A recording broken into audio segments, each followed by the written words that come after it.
All right, today we have a 2001 Z06 Corvette. This is Darren's, and it has a rod piston LS6, T-trim, and I think you said you saw, what, about 17 at the peak? Yeah, it But hit 17 at the top. It's not, I mean, it's only at the very top though, right? 15, Okay. pretty good amount of time, 16, 17. That makes sense. It's got meth injection, like about 80-pound injectors, which are out, and a booster pump on the stock fuel system, I believe. And he's only 85. No, 93 with meth. Oh, no 85. Mm-mm. Gotcha. So yeah, we can get, once we get the 85 in here, we'll be able to Yeah. add some more time in and make it a little bit more, even more power, because we're having to cut it. This car, we ended up at 762 and 774 and 673. And I think it started out of around low 700s, high 600s in there, I think. Able to make with the air fuel. The first one was cut short. The first full Yep. one was 720. And that was after I sort of started messing with it a little bit. The first run got cut short because it was super lean. It was Yeah. up here at 12.5, 12.6. So we can't really count that as, I'll say with 650. I say we'll pick it up. We picked it up pretty good, even if you went off the first full pulls we made, which was 723. Yeah, So still really, pick up 50 from there. The line's pretty close to the green line, so it probably would have carried. Probably so. The air fuel though was all up, yeah, very unsafe. So now it's got a nice happy air fuel. Still goes lean up top, so I'll put them in the built-in 6500 limiter, which is not always fun with a centrifugal, but it is what it is. Car did much more than we were thinking. This is an older build, so we believe it has lower compression, around 9.5, I think is the numbers I've been heard. And it's been together, what, 20 years? Yeah, so it's been putting in work. And I think he said last time it was on a dyno, it made 660. And then one time before that, so this is probably the third time it's been on the dyno, and made 660 and right at 700. So we blew past those pretty well. And this isn't a heartbreaker dyno, but it's definitely not a, it's a true dyno. This one. Yeah, it's pretty legit because it matches the track times. Like our numbers match what the cars run at the track based on their weight. So Yeah, they're really good. Yeah. So we're real happy with this one. It's also, of course, straight drive.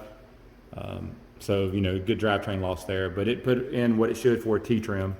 And I don't even know if you have, do you have any idea what the cam specs or anything are on it? I have Cool. Well, that's fine. We'll post some stuff up there in the description. And lastly, everybody was asking about exhaust. What is the exhaust setup on this one? B&B, and I can't remember which one it is, but it's the one with it's like resonators, just basically the most. Okay. Gotcha. All right. Well, appreciate it. And Once we get, I think the next step is a fuel system. Rails, return style system, dual intakes. then you're going to go to E85 then, right? Yeah. Yeah. That'll be We have to throw some time. Yeah, if we can go to E85 and turn this thing to 7,000, I mean, these runs are cut at what? The most we saw was 6,400, Yeah. and it was going lean there. So I added a little more fuel after this one and bumped his limiter down. It's getting up against the intercooler size. It has a smaller intercooler. Yep. So, you know, there's room for improvement, but it's awesome. And it was, yeah, it's great. And it wasn't as lean until Dusty found that it was making a little less boost up top. So belt was loose, tightened that up, and it went from dropping to almost 10, I think he saw, and now it's making 17, 18. So that made the whole run a little bit leaner, but where the injectors are maxed. yeah, We got the meth turn where we feel pretty good. I mean, you could probably get by if you turn the meth up some more, but what number are we on now, Darren, on your kit? 5? 5 6. So. And this is a 50-50 Yeah. methanol.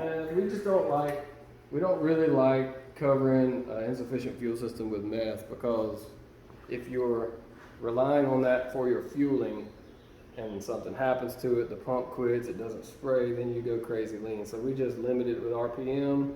It's still in its not going to blow up range at the top. It's not ideal, but it's safe. So we'll just limit them with RPM and then get some fuel system in it.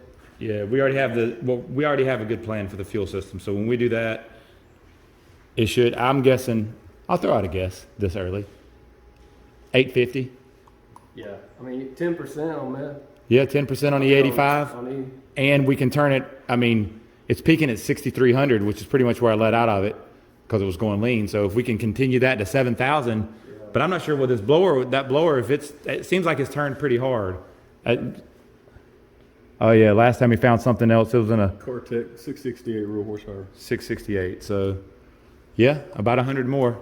And there's a 224, 228 with. Yep. Yeah, I mean, it's really good. That's old school. 114. It's working.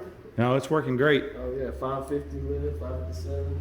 So not a ton of cam. Need about another 100,000 to lift. And But yeah, this blower must be turned pretty tight then, huh? I mean, like pretty high RPM. It's one of the fastest. Yeah.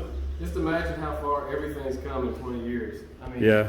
we're making gains every 6 months. We're finding something. Everybody's coming out with something different. So But it looks good and runs good. that's So an awesome number. I would leave it. Maybe put some E85 in it, upgrade this fuel system at least, and run, more pump for the 93. Whichever way, it needs more fuel, and then that's it. So I appreciate it. We're going to street drive it now. Darren got some videos for the dyno runs. I'll piece those in and put the dyno sheets at the end.